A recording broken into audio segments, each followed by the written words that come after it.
اولا من بد اخلاق، من بد اصلا، من اصلا بد، من اصلا فاسد، من اصلا فاسق. من اینجا یک روز ادعا کردم مردم که شما باید از من تقلید بکنید که اینجا عدالت من شرط باشد. من اصلا بد، آخر شما این انقلاب شما اسلام، من اصلا کافر. آخر کافر حق نداره شما یک سوال بکنه که این انقلاب شما اسلامی هست یا نیست. شما که ادعا دارید که انقلاب شما اسلامیه، خب بیا محبت بکن محبت بکن این اسلامیت انقلابت رو بیا اینجا نشان بده.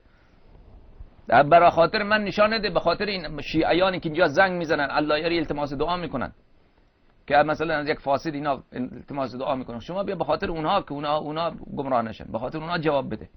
جماعت دجالیه، آقای قزوینی، آقای مولوی مکارم خان شیرازی، و خدا دوستان عزیز اگر اینا یک دلیل داشتن تا به حالا فرستاده بودن، حداقل ایمیل کرده بودن، حداقل ایمیل کرده